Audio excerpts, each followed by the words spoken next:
first stop on our liner is the port city of Civitavecchia. From there, it's about an hour's train ride to Rome. Of course, there isn't enough time to see the whole of Rome in a day, something that has been built over millennia.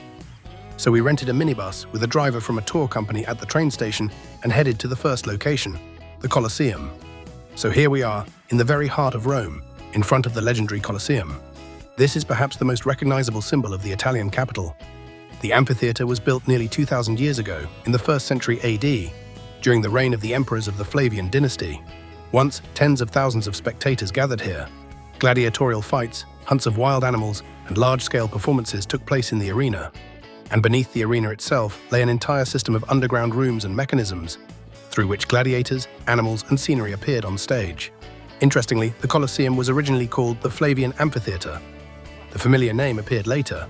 It is believed to be related to the huge statue of Emperor Nero, which was once located nearby.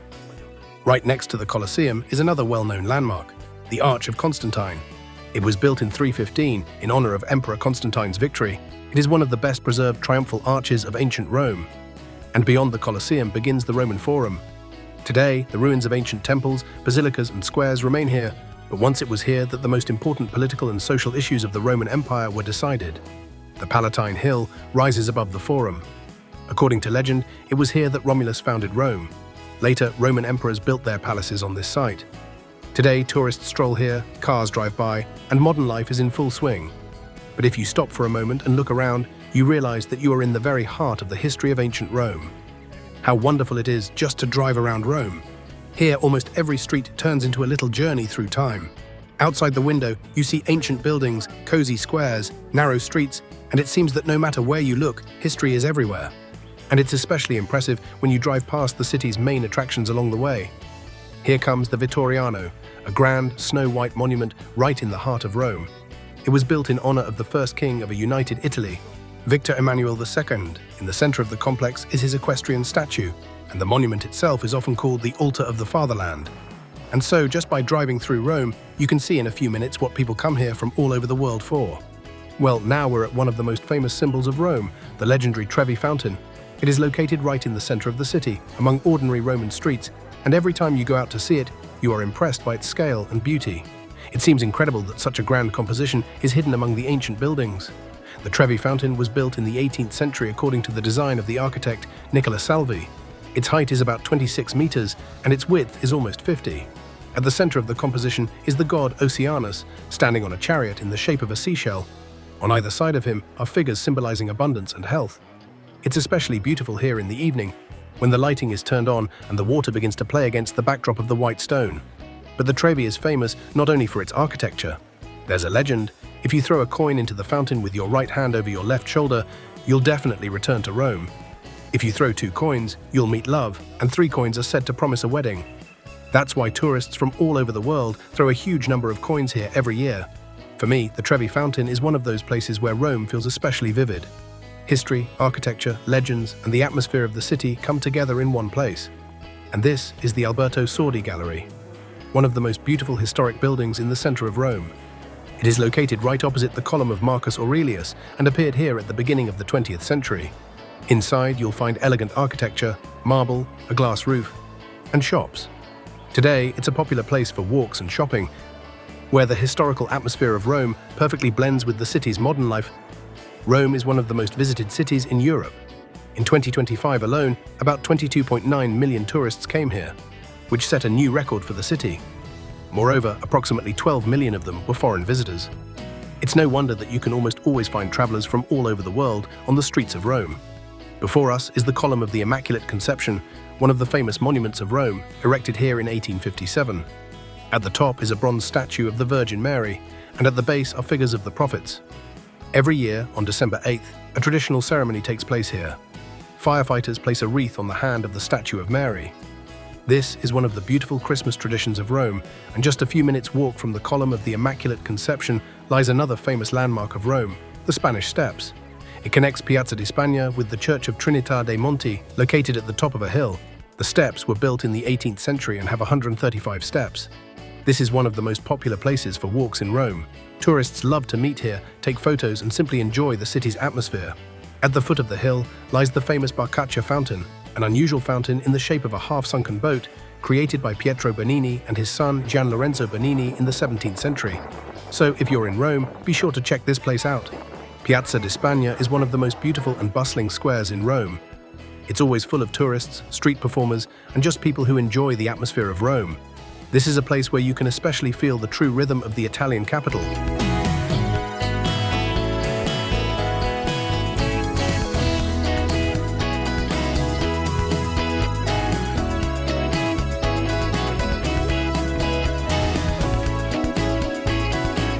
And now a bit about modern Italy.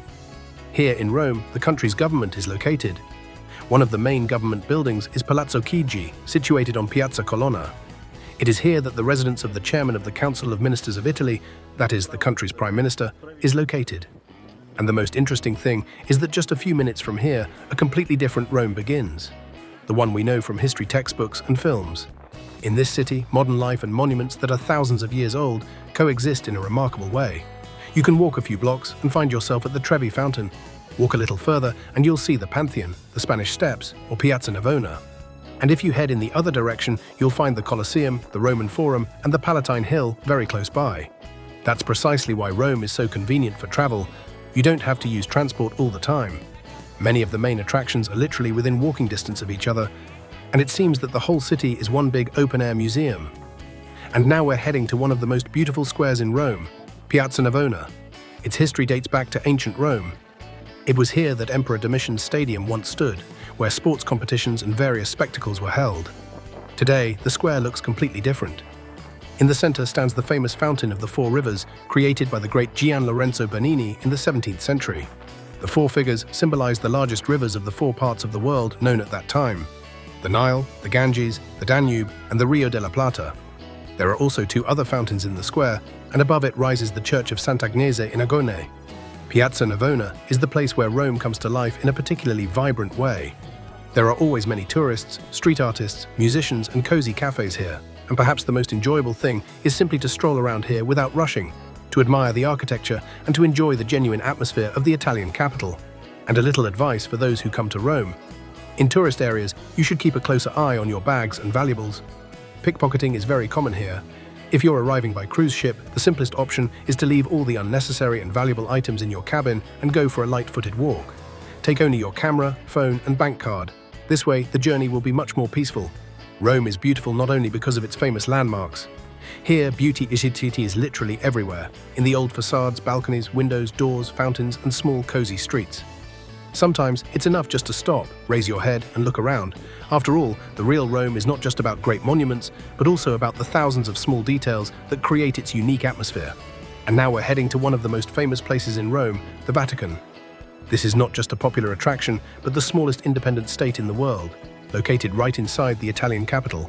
The border runs literally along the streets of Rome, and after just a few minutes of walking, we find ourselves in another state. The Vatican became an independent state in 1929, after the signing of the Lateran Treaties between the Holy See and Italy. And ahead of us lies the main architectural treasure of the Vatican, St. Peter's Square and the cathedral of the same name. St. Peter's Square is striking in its scale. It was designed by the great Italian architect Gian Lorenzo Bernini in the 17th century. The huge colonnade seems to embrace the square on both sides. Hundreds of columns and statues of saints are installed there, and in the very center there is an ancient Egyptian obelisk, which, according to various estimates, is about 2,000 years old. Above the square rises St. Peter's Basilica, one of the most famous churches in the world. Its construction lasted for over 100 years, and such masters as Bramante, Raphael, Michelangelo, and Bernini worked on the project. The huge dome designed by Michelangelo is particularly impressive. Its silhouette has long been one of the symbols of Rome. But the Vatican is not just about architecture, it is the spiritual and administrative center of the Catholic Church, the residence of the Pope, and home to the famous Vatican museums. And the closer we get to St. Peter's Square, the more acutely we feel the scale of this place. Here, literally every stone is connected to the history of Europe, art, and Christianity.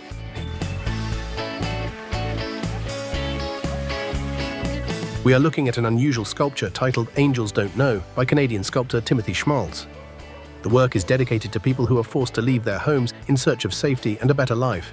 At the center of the composition are figures of migrants and refugees from different eras and nationalities.